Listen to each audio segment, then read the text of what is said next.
আসসালামু আলাইকুম প্রিয় দর্শক শ্রোতা, দেশ এবং দেশের বাইরে থেকে যে প্রান্ত থেকে আমার ভিডিও দেখতেছেন সবাইকে জানাই আমার বিএস টিভির পক্ষ থেকে শুভেচ্ছা এবং সুস্বাগতম। প্রিয় দর্শক শ্রোতা, আজকে কথা বলবো বাংলাদেশের রাজনৈতিক প্রেক্ষাপট নিয়ে। তারেক রহমানের সরকার যে ইঞ্জিনিয়ারিং করে যারা ক্ষমতায় এসেছে, তারা দেশকে যেভাবে পরিচালনা করতে যাচ্ছে, তারা দেশকে আরো একটি বিপদের দিকে ঠেলে দিতে যাচ্ছে। দেশ অর্থনৈতিকভাবে পঙ্গু হয়ে যাবে যেভাবে তারা দেশ পরিচালনা করতে যাচ্ছে। যেমনটি তারা করেছে প্রশাসন নিয়োগ, জেলা প্রশাসক, বিভিন্ন পদে পদে দলীয় লোক সেট করে দিয়ে দলীয় লোককে নিয়োগ দিয়ে জেলা প্রশাসক নিয়োগ এবং উপজেলা এবং চেয়ারম্যান পর্যন্ত প্রত্যেকটা ক্ষেত্রে তাদের দলীয় লোক নিয়োগ দেওয়া হচ্ছে।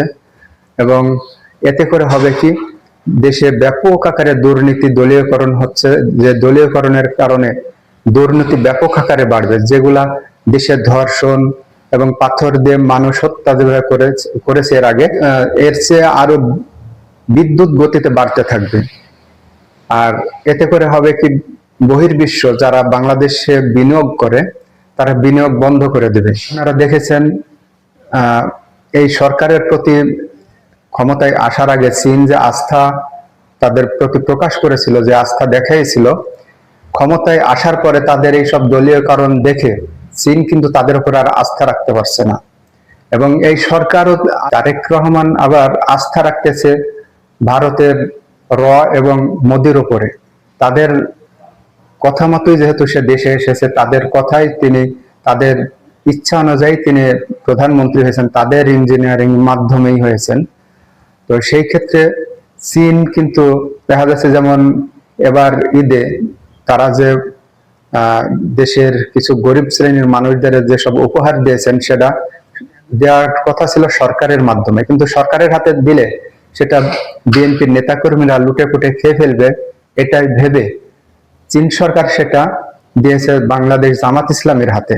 এবং তারা জানে বাংলাদেশ জামাত ইসলামের হাতে যদি এটা দেওয়া হয়, তাহলে এটা পরিপূর্ণ সুষ্ঠুভাবে বিতরণ করা হবে। এ কারণেই চীন সরকার জামাতের উপর আস্থা রেখে তাদের যে সেবাটা, এই সেবাটা জামাতের মাধ্যমে দিয়েছে। এবং এটা নিয়েও তাদের বিএনপির গায়ে জ্বালা পোড়া শুরু হয়েছে, বিএনপির নেতাকর্মীদের জ্বালা পোড়া হয়েছে, যার কারণে তারা জামাতের বিরুদ্ধে বিভিন্ন অপপ্রচার শুরু করেছে। এবং চীনের যে রাষ্ট্রদূত, তিনি তো বলেই দিয়েছেন যে বাংলাদেশ জামাত ইসলামী যেভাবে সুষ্ঠুভাবে এটা বন্টন করেছে, এটা খুবই সুন্দরভাবে স্বচ্ছভাবে তারা এটা বন্টন করেছে। জামাতের আমিরের প্রতি তারা কৃতজ্ঞতা প্রকাশ করেছে। তো এভাবে যদি চলতে থাকে, তাহলে বাংলাদেশের প্রতি বহির্বিশ্বের যারা বাংলাদেশে বিনিয়োগ করে, যারা বাংলাদেশকে অর্থায়ন করে, এইসব দেশগুলা বাংলাদেশের কাছ থেকে মুখ ফিরিয়ে নেবে। তখন হবে কি, বাংলাদেশের যারা শ্রমিক আছে আস্তে আস্তে বেকার হওয়া শুরু হবে, কাজের অভাব শুরু হবে। এমনকি উচ্চ শিক্ষা নেওয়ার জন্য আর কোনো ছাত্রদের ভিতরে মনোযোগ থাকবে না। কারণ তখন এই যে রাজনীতির যে দলীয়করণ, এই দলীয়করণে তারা জানে যে সে রাজনীতি করতে পারলে সে দেশের কোনো একটা পর্যায়ে সে কিছু একটা হবে। এতে করে হবে কি, বিএনপি একনায়কতন্ত্র কায়েম করতে পারবে। বিএনপি যেটা 17 বছর আওয়ামী লীগ করতে পারেনি, বিএনপি সেটা 1 মাসে করে দেখিয়ে দিয়েছে। তারা যে দুর্নীতি করেছে, যে দলীয়করণ করেছে, এটা আওয়ামী লীগও করতে পারেনি। আর যেটা ভারত আওয়ামী লীগকে দিয়ে করাতে চেয়েছিল, সেটা 17 বছর ধরে আওয়ামী লীগ করেছে, কিন্তু সেটা সফল হতে পারেনি। বিধায় এবার ভারত বিএনপিকে দিয়ে সেটাই করেছে দ্রুত সময়ে। যেমন বিএনপি নির্বাচনের ইঞ্জিনিয়ারিং করে যখন পাশ করে আসে, পাশ করার 1 সপ্তাহের ভিতরে সেনাবাহিনীর রদবদল, বিভিন্ন পদের রদবদল, যেগুলা ভারতপন্থী, তাদেরকে বিভিন্ন জায়গায় তাদের ক্ষমতায় বসানো হয়েছে। সমস্ত জায়গায় বেছে বেছে ভারতপন্থীদের ক্ষমতায় বসানো হয়েছে। তো এই ক্ষেত্রে বাংলাদেশের সার্বভৌমত্ব হুমকির মুখে পড়বে খুব দ্রুত সময়ে। খুব শীঘ্রই বাংলাদেশের সার্বভৌমত্ব হুমকির সম্মুখীন হবে।